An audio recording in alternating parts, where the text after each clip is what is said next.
Welcome to WhiskyCast, cask strength conversation featuring news and interviews from the world of whiskey. I'm Mark Gillespie, and this is episode number 1117 for July 13th, 2025. Coming up in a few minutes.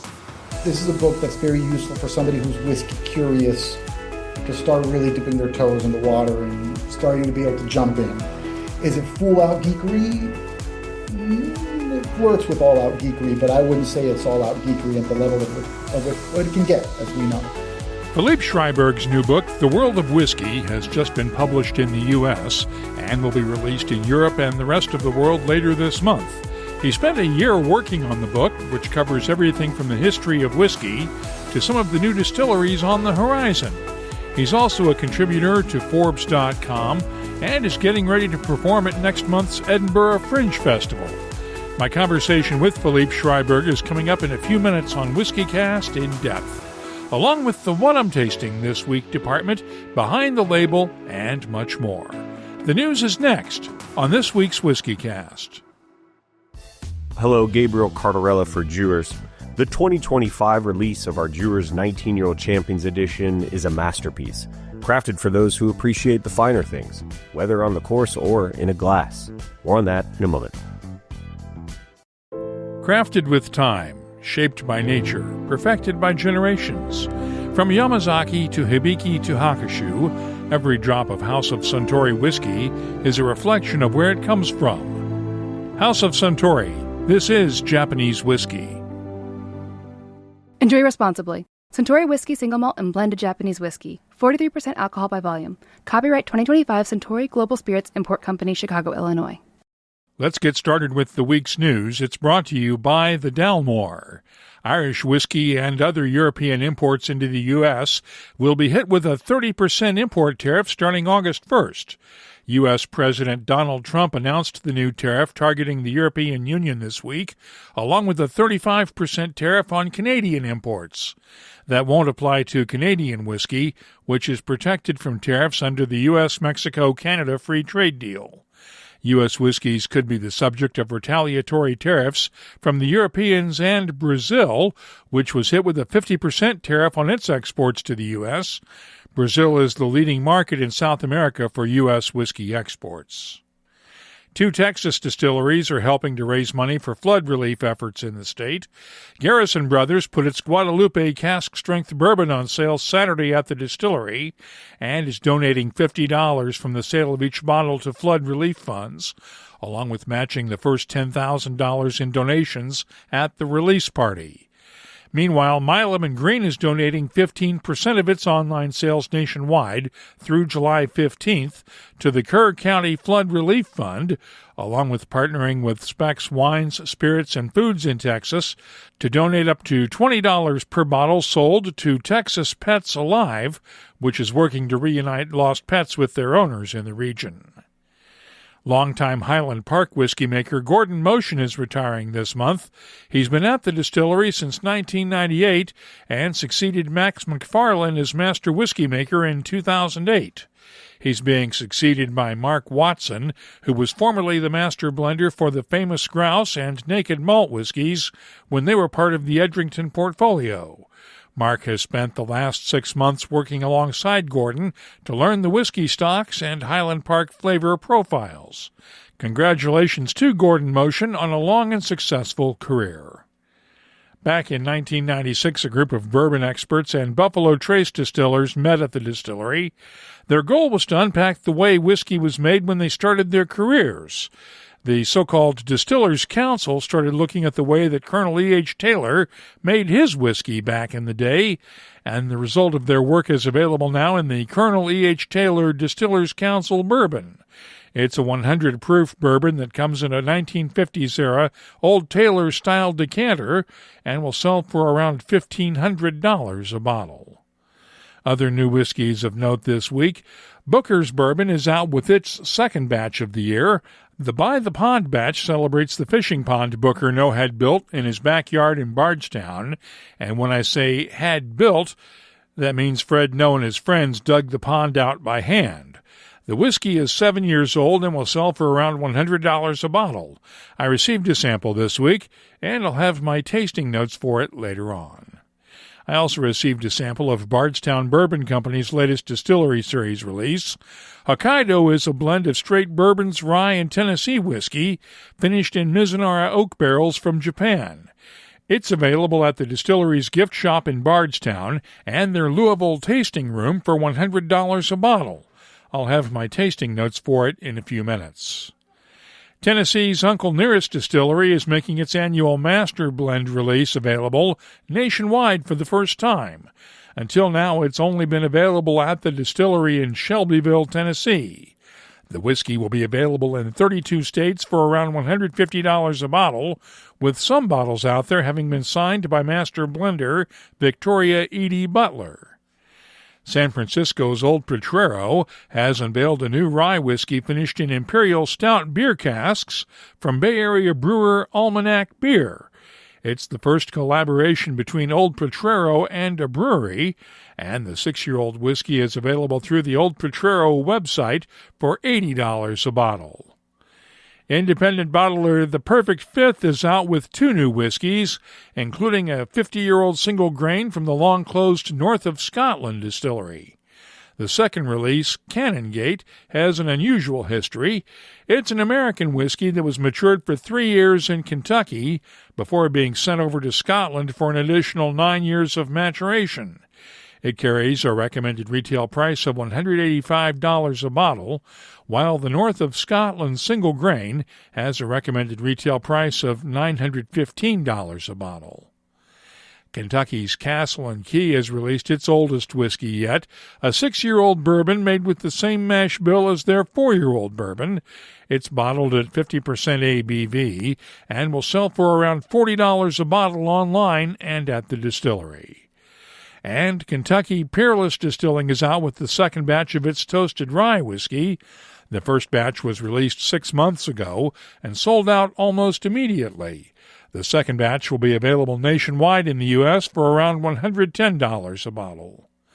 Finally, from the travel retail market, Ian MacLeod Distillers has released 2 new duty-free exclusives from Glengoyne and Tamdhu.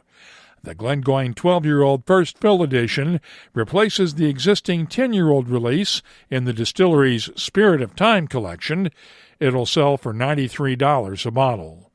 Tamdhu's Grand Reserva Edition is matured exclusively in European Oak First Fill Oloroso sherry casks. It carries a recommended retail price of $269 a bottle. You can keep up with the latest whiskey news all week long at WhiskyCast.com and in the WhiskyCast community app. The news is brought to you by the Dalmore. Hello, Richard Patterson here, Master Distiller, Master Blender for the Dalmore. You know, whenever the team and I are in the world sharing our exceptional single malt, we like to keep in touch with Mark Gillespie and the latest news from WhiskyCast.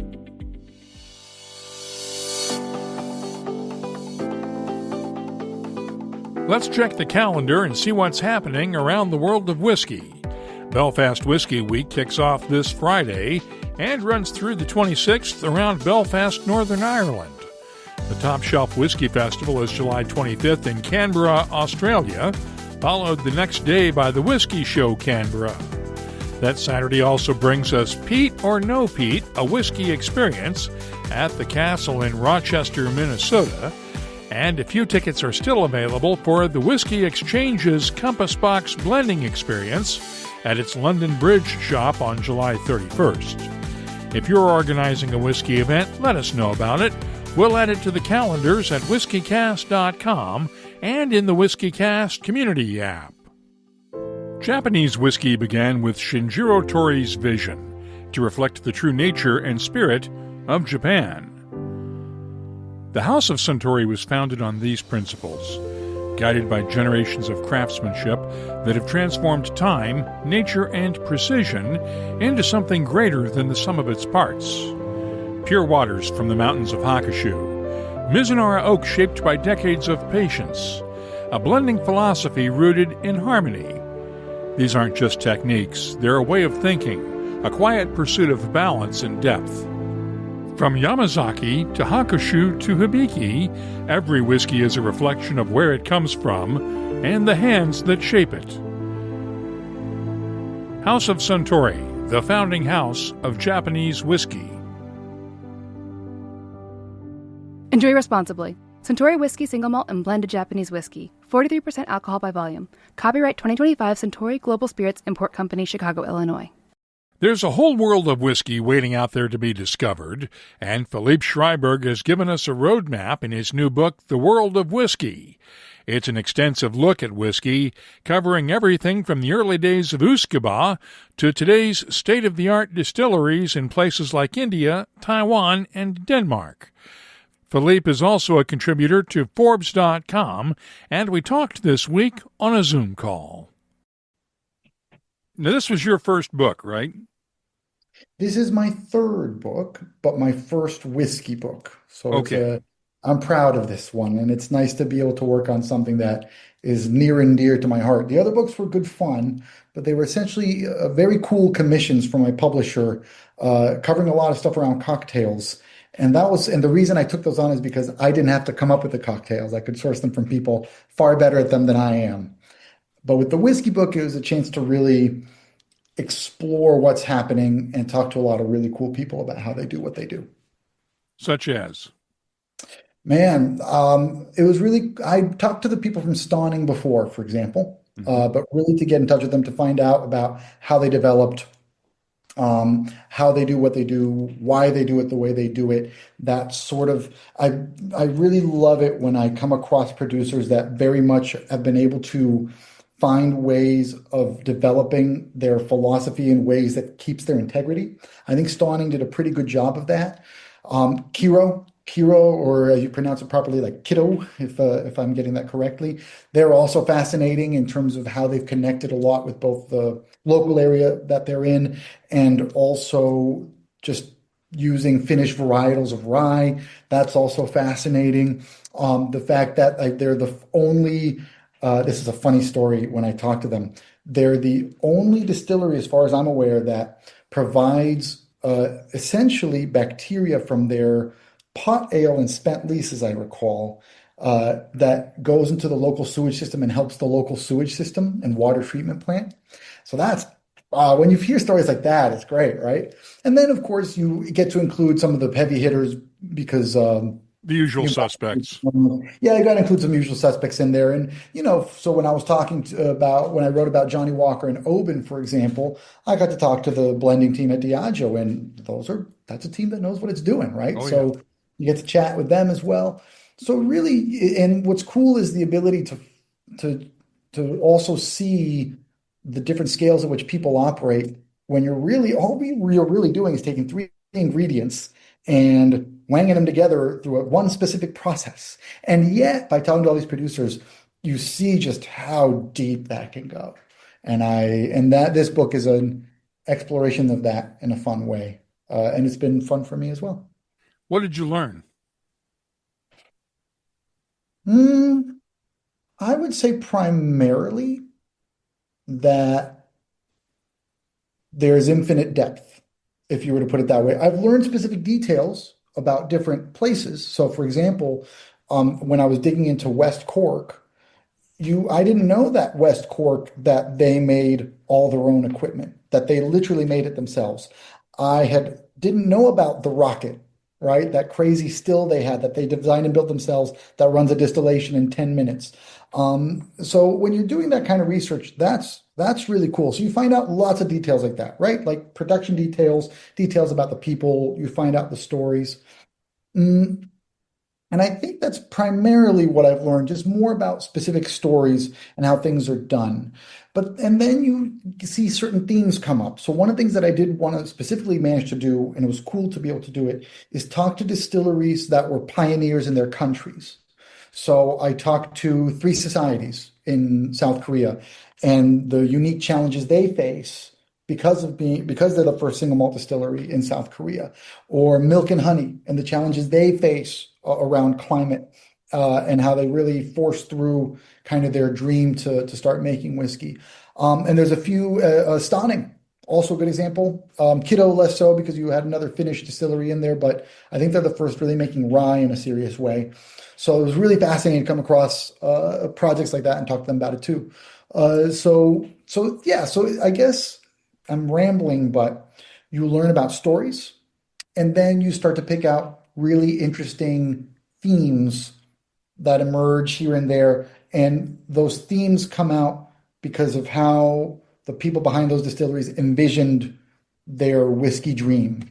And the results end up being very lovely in terms of flavor. And that's very cool. How long did you work on the book?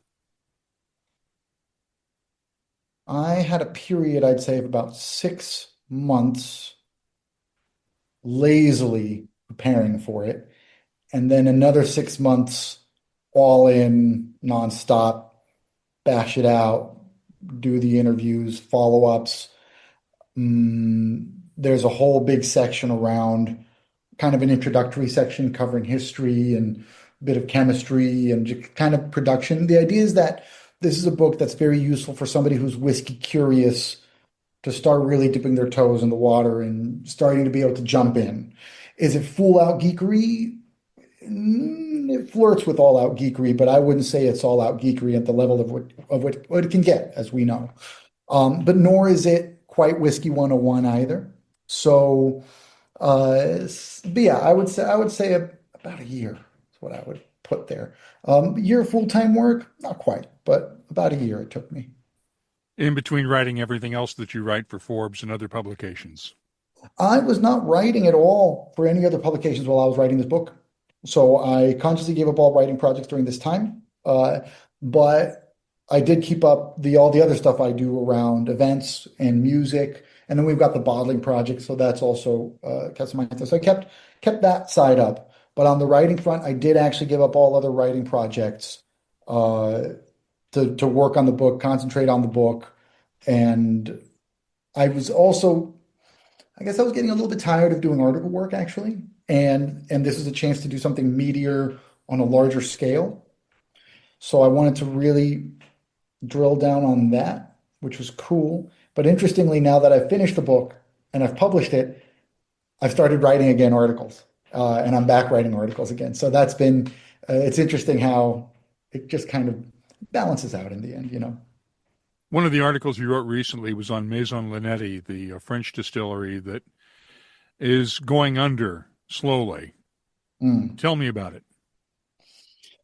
This was directly because Don Davies, who's the head buyer at the Whiskey Exchange, and Dave Broom, who is one of the best, if not currently the best author on whiskey right now, they both were on social media saying it is a crime that this distillery is closing down.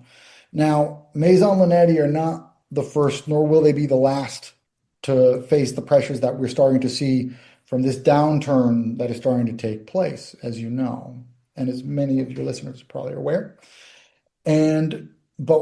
So given that this climate that we're in, why are two people who are quite frankly truly elite in terms of considering and thinking about whiskey holistically, why are they saying this about a small French producer? And I knew that Maison Linetti had hosted the World Whisky Forum, but I wasn't really familiar with them.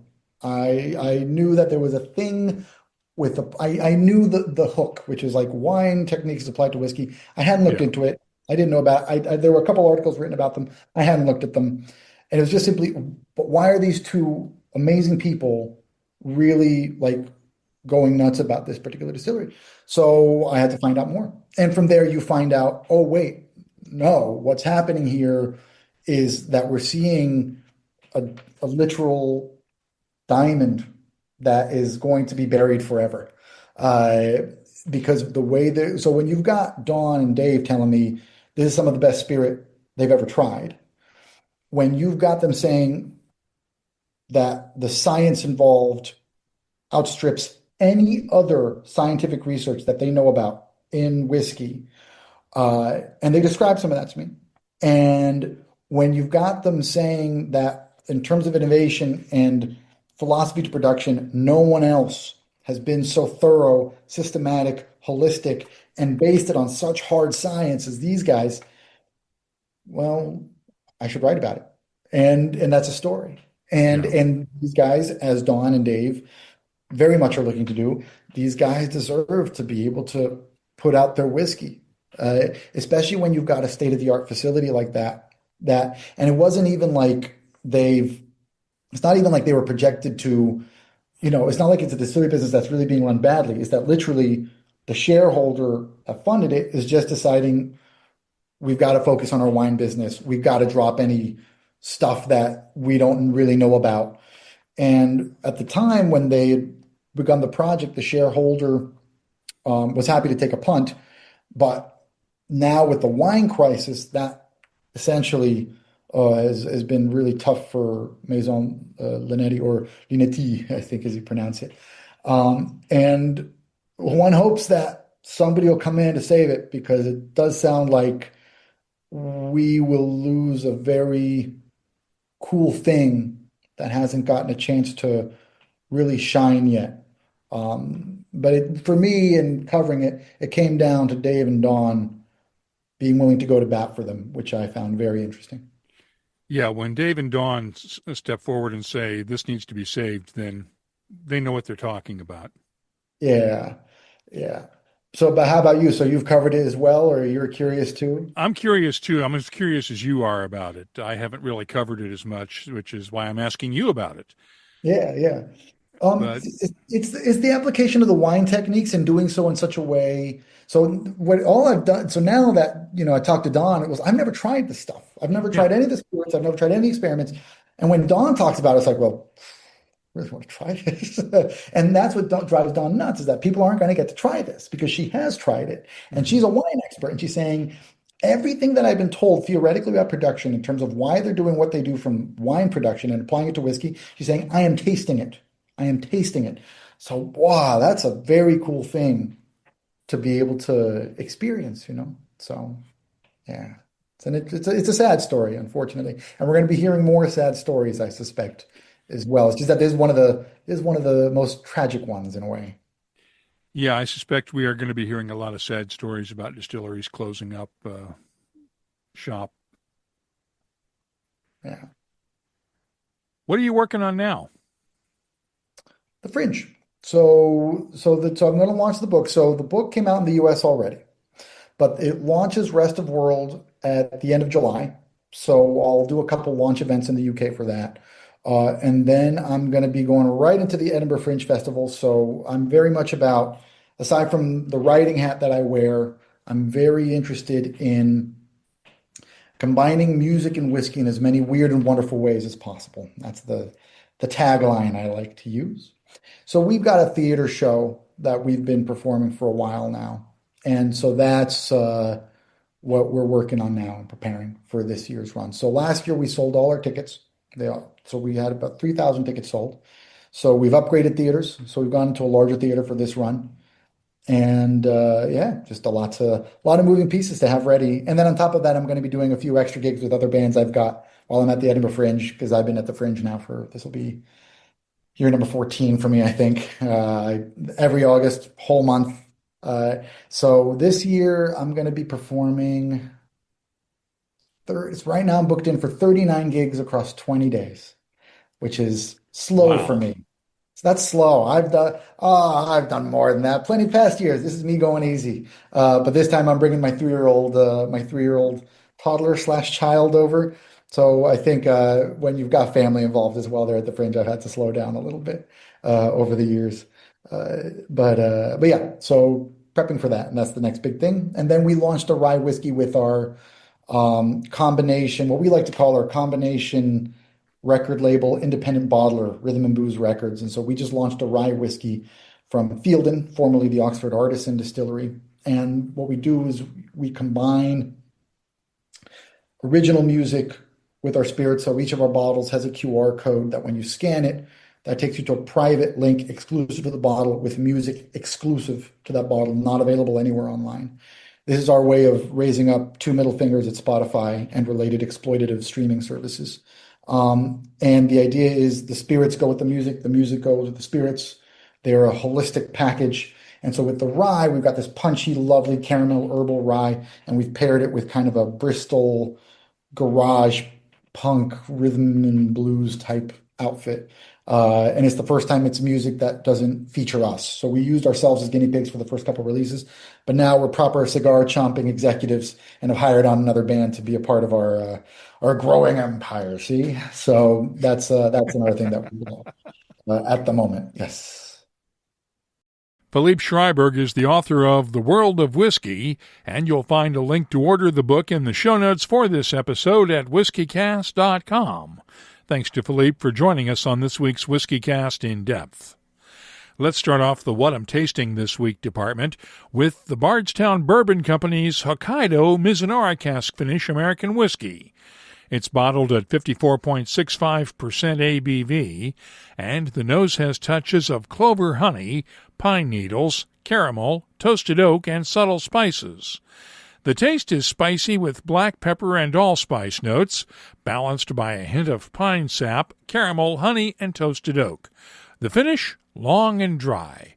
I'm scoring the Bardstown Bourbon Company's Hokkaido whiskey a 92. Next up, 2025's second batch of Booker's Bourbon, the By the Pond batch. It's bottled at 63.25% ABV, and the nose has charred oak, dry spices, caramel, leather, and tobacco. The taste is spicy with black pepper, cinnamon, and allspice notes, complemented by caramel, honey, and vanilla. The finish is long and spicy, and I'm scoring batch 2025-2 of Booker's Bourbon a 93. Finally, Ireland's Bowen Distillery released their annual Summer Solstice whiskey a couple of weeks ago. It was made using a mash bill that dates back to the 1820s and was bottled at cask strength, 59.8% ABV. The nose has touches of apricots, ginger, honey, and dried flowers. The taste has notes of apricots, baking spices, honey, coconut, and fresh bread, while the finish is long with baking spices and a hint of honey. I'm scoring Bowen Distillery's 2025 Summer Solstice release a 94. I'll be adding these whiskeys to our searchable list of nearly 3,900 different whiskeys from all over the world. Check it out this week at WhiskyCast.com. Dewar's 19-Year-Old Champions Edition is more than just exceptional whiskey. It's a tribute to the U.S. Open Championship. Each year's limited edition release is crafted to honor the host course, integrating its spirit through a unique cask finish. For the 2025 tournament at Oakmont in Pennsylvania, Dewar's continues this tradition with an exceptional 19-year-old whiskey, double-aged, then finished in a way that nods to Pennsylvania's long-standing connection to apple brandy. Created by six-time Master Blender of the Year Stephanie McLeod, this year's edition is finished in Calvados apple brandy casks, imparting layers of green apples, apricots, citrus, warm spice, and a touch of honey. This isn't just a tribute, it's a masterclass in blending. Seek it out, savor every drop, and trust me, you'll be glad you did. Please enjoy responsibly. Copyright 2025, Dewar's is a trademark. Imported by John Dewar & Sons Company, Coral Gables, Florida. Blended Scotch whiskey, 43% alcohol by volume. Let's open up the inbox now and see what people are talking about this week in our community segment. Had several comments on last week's segment celebrating the one and only Jimmy Russell. Lou Bryson posted this on Facebook. It's always the right time to honor Jimmy Russell. And Jonathan Miles added this comment. I had the privilege of meeting Jimmy on site. We did a tour together and enjoyed a lunch at one of his favorite diners. What a great and wonderful man. And Alan Chanel posted this in the WhiskyCast community app. Thanks for playing that interview. My third Kentucky Bourbon Trail visit occurred in May, and I finally visited Wild Turkey. Unfortunately, it was not a day that Jimmy visited, so the interview provided an extra bit of Jimmy than I'd been hoping for. And Tom the Tracer Bullet had this to say, listening to it now, great interview. He sounds like the nicest guy. And if you've ever met Jimmy Russell, you'd agree with me that he is one of the nicest guys in the world. after I posted word of the new tariffs on Canadian imports in the app this week, Tyrone Cote posted this comment from Halifax, Nova Scotia. The frequent changes and uncertainty make it incredibly difficult to consider trade with the U.S. And finally, Alkan Ozturk, and I hope I'm pronouncing that correctly, downloaded the WhiskyCast community app the other day and posted this as his very first comment. After discovering Mark's podcast on Spotify, I was inspired to join this wonderful community. As someone who's fairly new to the world of whiskey, I've really been enjoying all the insightful discussions and tasting notes you all share. It's been both educational and inspiring. I'm finding myself increasingly drawn to single malts, so I thought I'd share a few of my recent tastings here. And he posted a photo of his current collection, including a Lagavulin 16, an Aberlour Abuna, and a Benromic 15-year-old, just to name a few. Welcome, Alkan, and if you'd like to join the community too, just visit your app store and download the free WhiskyCast community app. You can also find us on social media. We're on Blue Sky, Threads, Instagram, and Facebook at WhiskyCast. The email address is comments@whiskycast.com. Let's close out the show now with Behind the Label, our look at the history, science, and people who make whiskey unique. Golf Digest has an interesting article this week on the Jameson family's connection to golf, and with the Open Championship coming up this week, I thought I'd share some of the highlights. The first hole at the Jameson Golf Links at Port Marnock Resort has a graveyard that's out of bounds along the right side of the fairway. In that graveyard are buried several Jameson family members, including John Jameson III, the great-grandson of Jameson whiskey founder John Jameson. Jameson III built one of Ireland's first golf courses at Port Marnock in the 1850s, and the family leased land that became the Port Marnock Golf Club in 1894, with John Jameson IV serving as president.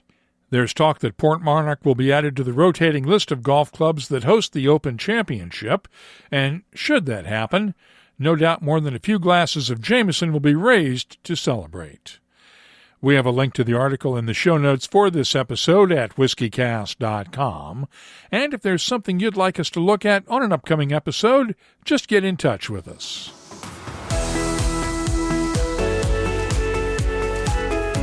That's all for this episode of WhiskyCast. You'll find links for the stories in this episode in our show notes at whiskycast.com.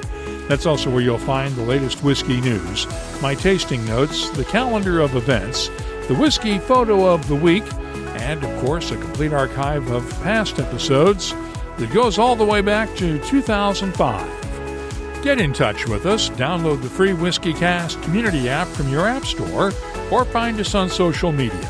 We're on Blue Sky, Threads, Instagram, and Facebook at WhiskyCast, and the email address is comments@whiskycast.com. Crafted with time, shaped by nature, perfected by generations.